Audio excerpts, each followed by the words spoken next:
Okay.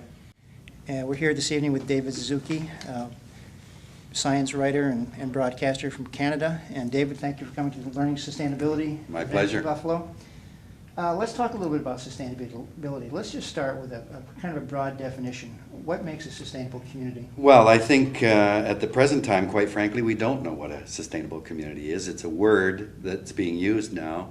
It was defined in 1987 by the Brundtland Commission as activity that allows us to basically have a way of life without sacrificing or compromising the future for our children.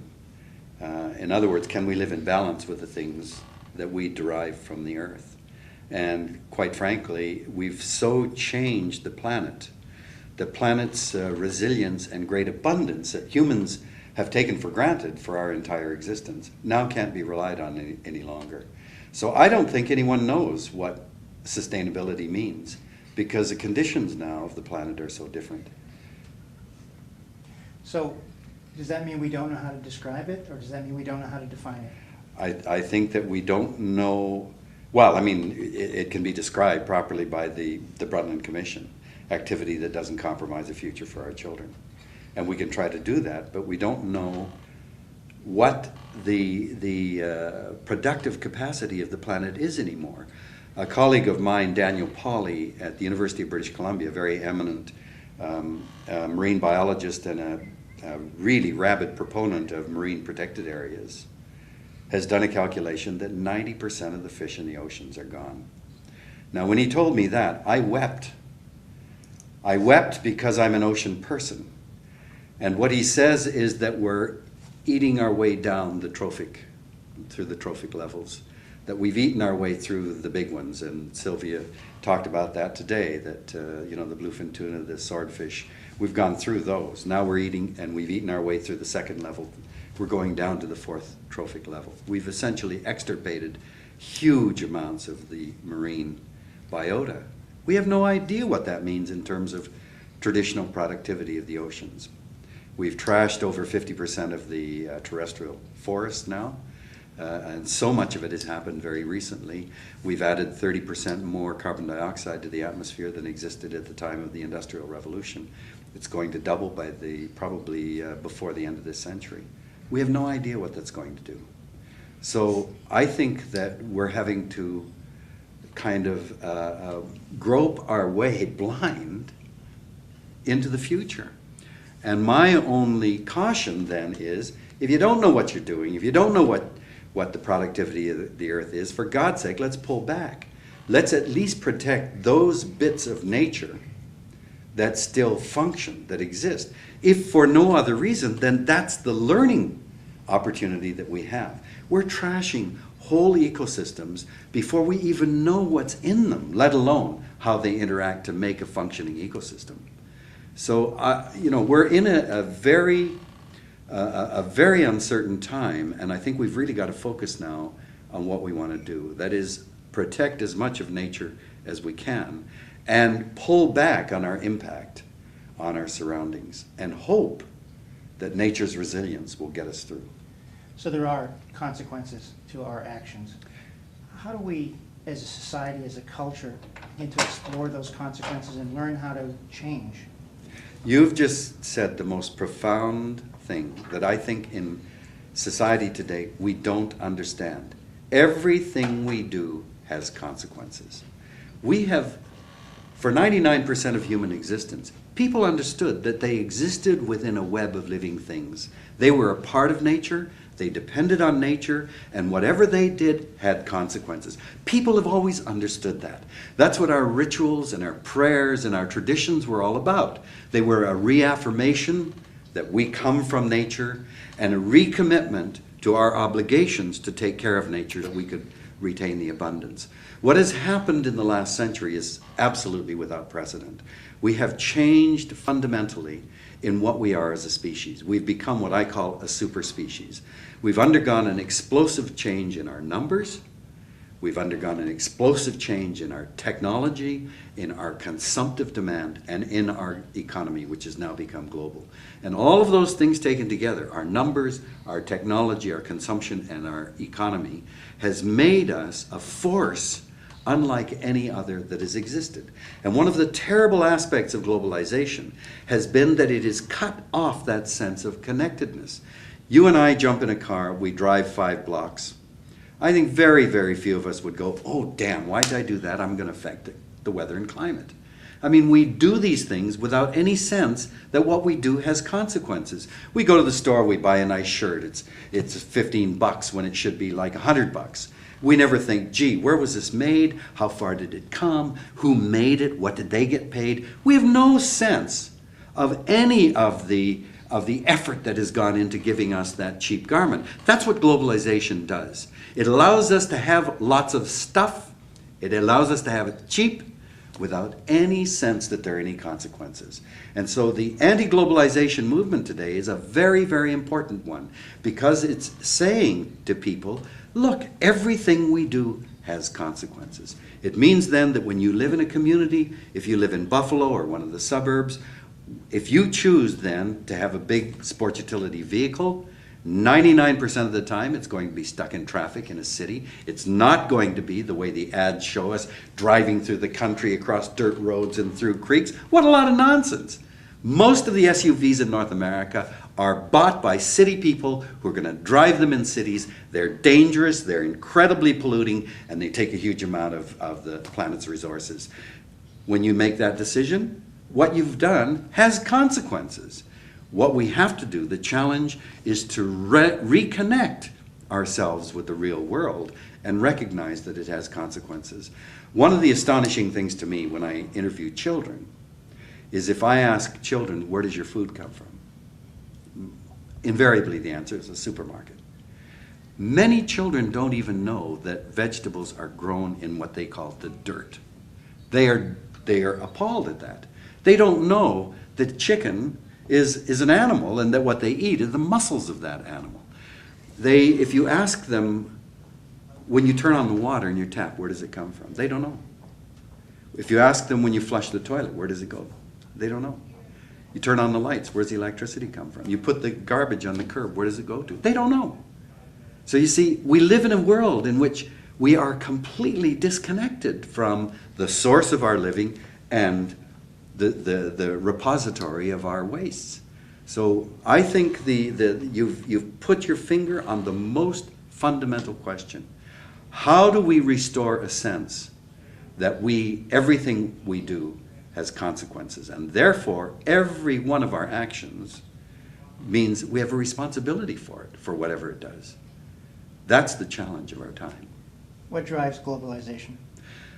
Well, I think I'm not an economist, but certainly as the Second World War came to an end and we had the meeting of economists and politicians at Bretton Woods in Maine, there was a sense that what was going to get us out of the difficulty. Remember, we had gone through a depression, and that what pulled the economy of the world out of the depression was war, which apparently is quite often the case. Americans became very concerned as the war came to an end about how to keep that economic engine going. And so at the Bretton Woods, the terrible twins, the IMF and the World Bank, were established, and the idea was to take economic progress to the rest of the world. That we would allow development and progress, which meant economic growth and globalization. And of course the linchpin to all of that economic growth was consumption. The consumer is the key. If we can get the entire population of the world as potential consumers, that's why we want free markets to have access to that, and the entire planet is a potential source of resources, then we've got it made. We have an inexhaustible planet to take material from, and we can produce stuff and sell it all over the world and keep the economy going. So globalization has been driven by that feeling, that belief at the end of the war, that through economic development and growth, progress would be brought to all people of the world. Well, now, of course, we've seen that it's a myth. We've had 30 years of unprecedented growth around the world. And what has happened in that period? The disparity between the rich countries and the poor countries has simply increased. It's doubled. So this whole business that we've got to have economic growth and that there will be a trickle-down effect from the rich countries to the poor, that's absolute nonsense. And yet we continue to drive that lever.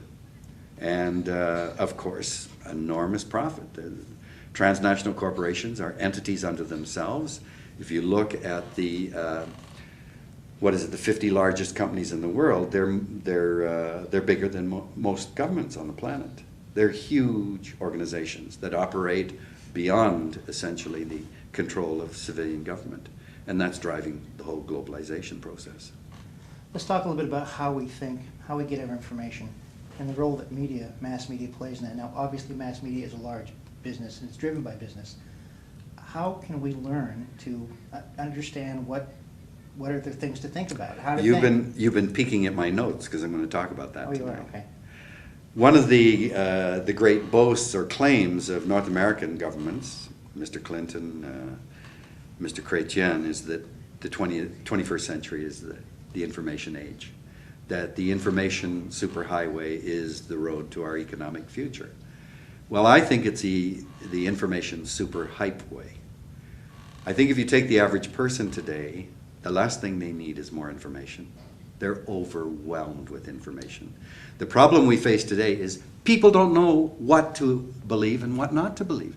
I have people at the end of my talks always coming up and saying things like, well, what do you think of Bermuda Triangles? Or what about UFOs? Or what about cold fusion? And I say, well, where the hell do you pick this stuff? Oh, I found a website, and you can find out all this stuff. Well, the problem is that with the internet, the great strength of the internet is anybody can get on the internet. And its fatal weakness is that anybody can get on the internet. And you're left with the same old story. How do you decide who is credible and who isn't? We need much more, not access to more information, but greater critical thinking and greater selectivity. Now, the vaunted claim of television and newspapers is we give you the news and you decide. In a democratic society, the media are the process whereby the public is informed to make proper decisions. Absolute nonsense. Television and newspapers are not in the business of bringing you the news. They're in the business of selling ads. They're in the business of making money. It's got nothing to do with providing a proper balance. I'm going to tonight read a selection from a document called World Scientists' Warning to Humanity. Did you ever see it? No. It's signed by 1,500 senior scientists around the world. Came out in November of 1992. It's signed by more than half of all living Nobel Prize winners. And what they say is that human activity is in collision with the life support systems of the planet, and we may have as little as 10 years to avoid an absolute catastrophe. And it's a call to action. Now, none of the major American television networks bothered to report it. I know for a fact that both the New York Times and the Washington Post said this is not newsworthy, and they didn't run it. Okay? Half of all Nobel Prize winners tell you we may have as little as 10 years to avoid a catastrophe, and this is not newsworthy. Now, let's look at what those great media really do think is newsworthy. Think of what the Washington Post and the New York Times and all of the television networks have been running over the last 5 years. Do you remember a guy named Bill and Monica? Do you remember Princess Diana? Do you remember O.J. Simpson? If you look at the amount of coverage they got, the media were besotted with it. You would think these were the most important issues facing us in this century. And I can absolutely assure you that if human beings are around in 100 years and look back, those events were absolutely insignificant. So these media that we depend on to be informed about have a totally different set of priorities in terms of what they want to present us. Now, I've always been a rabid opponent of virtual reality. I hate it. I hate the idea that our children are going to play in a virtual world. And the reason is because virtual reality is better than reality. You want to know why? You can play the kinkiest sex games and never get AIDS or never get caught by your spouse.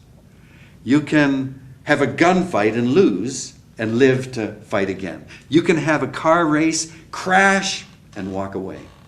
So, but you have all of the heart-thumping thrill of the real thing. So virtual reality in many ways is better. Now, I've always thought, yeah, but I do different things. I give beautiful shots of nature, and the viewer will be able to look at my programs and fall in love with nature. Till I thought about it and I realized I'm in the business of giving a virtual reality too. If we want to do a show on the Amazon rainforest, I don't go down there and sit there for 8 months. I send a photographer down. And this poor bugger sits in a blind for 8 months and, waiting and waiting. And he gets the sensational shot of parrots and of jaguars and of crocodiles. And he brings back hundreds of hours of footage. And then we cut it all together and we put together one sensational shot after another. So when you look at it, wow, there are parrots and there are jaguars. And, you think, holy cow, the Amazon's great. I'm going to go down there. If you've ever gone to the Amazon rainforest, nothing happens. Most of the action in a rainforest happens at night. And the daytime activity goes on 100 feet above the ground in the canopy. All you get to see primarily is green things that are just sitting there and a lot of noise from frogs and insects and stuff. But you don't see much action. The reason is nature needs time. If you want to see the Amazon rainforest, you have to sit and allow nature to reveal herself to you. But the one thing the media cannot tolerate is time. And so, what we do is we put nature on steroids. It's one shot after another and just a blaze of glory and color and action. And we create a virtual reality that is not anything like the real world. The real world is every bit as wondrous and spectacular. But you have to give it time. And so I worry, I've been involved in the electronic media since 1962.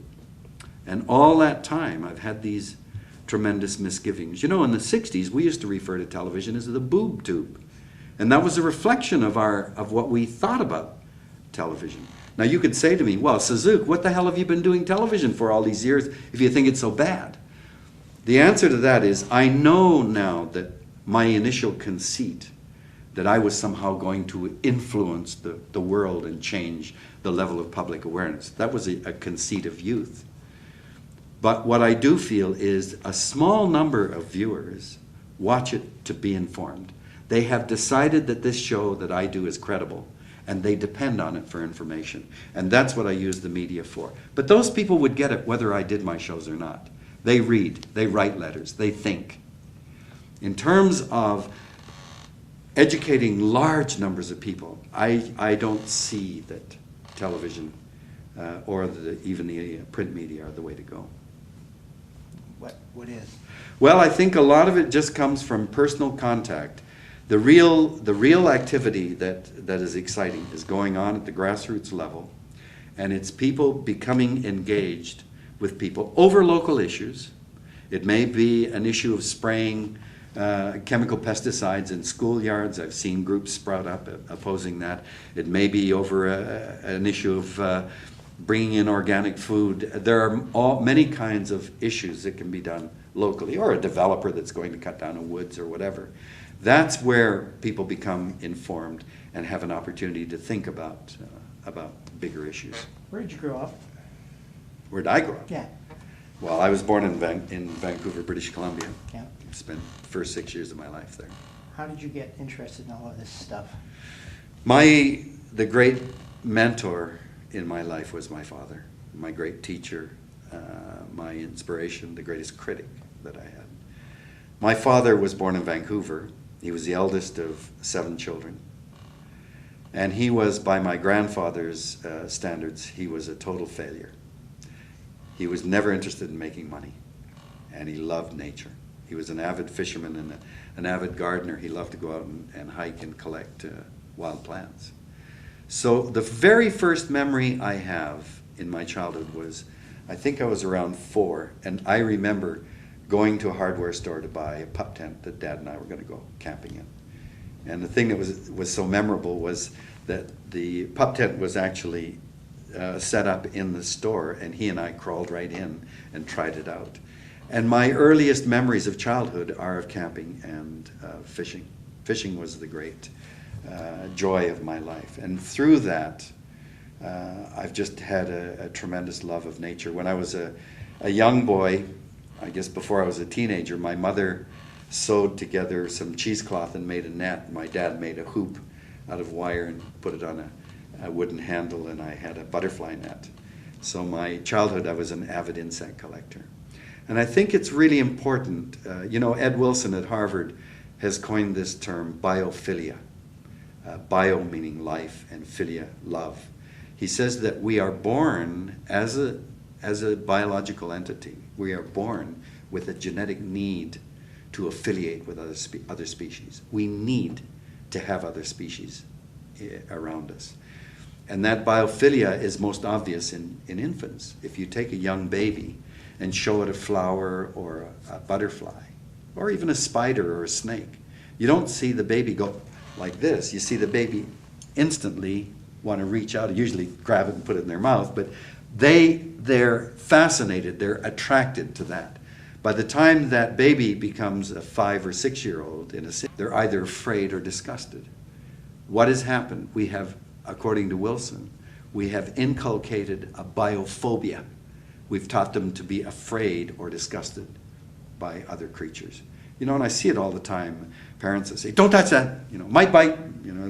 We teach them to be afraid. We're afraid of ants, for God's sakes, the great love of Wilson's life. And a lot of people don't like having ants. We've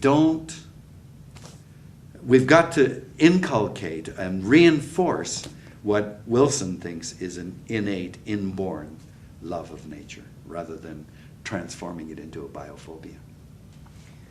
We in Buffalo, New York, at the eastern end of Lake Erie, one of the largest freshwater sources in the world, are trying to find our way, trying to figure out how to make ourselves a more productive, sustainable community, how we relate to global issues. And obviously one of the big things is the binationalism of our region. It's an incredible biosphere, but it is Canadian-American. We appreciate that you've come down here to help us with that, and we're going to need more help, but we need to find ways to create partnerships and friendships with Absolutely. people, 2 miles that way? Absolutely. Some places 50 feet. So this is an important part of why we've invited you here today, and we appreciate it. Well, I'm delighted to be here. I've always thought it's an amazing thing that we create these things. It's a totally human construct called national boundaries. And then we actually put our lives on the line, and we die over them. You just have to look at what's happened in a country like Yugoslavia that's been broken up into many different countries, and look at they're fighting over turf and they're dying over these things that in terms of the natural world make absolutely no sense. Tonight I'm going to talk about one of the great biological spectacles on the planet, which is the annual return of salmon to the streams where they were born to spawn and die. I've just come back. Last week I spent 4 days up in the Clatsey River, where there was a run of pink and chum salmon. And it's an absolutely amazing, amazing thing. Now, when I look at how we attempt to manage these fish, it becomes absolutely absurd. First of all, they're born in a river in British Columbia. They go out to sea. These fish are so stupid, they don't know they're Canadian fish. They just go swimming out there, and bang, they run into Korean nets and Japanese nets and Taiwanese nets and Russian nets and American nets. So we need an international salmon commission. Not to worry about how the salmon are doing, but to set quotas on how much each country is allowed to take. Now, if after 3 or 4 years of wandering the oceans, they come back and they reach the Canadian coast, then the federal government says, well, this is the Department of Fisheries and Oceans for the commercial fishermen, and the Department of Indian Affairs for the native food fishery. The province says, yeah, but the sports fishermen bring most value to the salmon, so that's a Department of Tourism. Then the fish begin to migrate up the river. Of course, they're being predated by killer whales and black bears and grizzly bears and eagles, but those things are under the Department of the Environment. Now they come into a forest, but the forest is under the Department of Forestry. And of course there are minerals all around, and that's under the Department of Mines. And the river itself is under the Department of Energy, because they're made. So what you do is you divide what is a single biological entity, which is the salmon and their life cycle, into these stupid little categories that humans create, and then think that we can manage them. Well, this is crazy. You live in a bioregion, an area that is one ecosystem. The border between, the border between Canada and the United States, in terms of the air, in terms of the water, in terms of the wildlife, is absurd. It is absolutely meaningless. And if we don't find a way of dealing with those issues in a way that makes biophysical sense, planetary sense, then we're never going to be able to handle it. Now, David Suzuki, thank you much for visiting us in Buffalo and coming to our event, and just thanks. My pleasure. Good to meet you.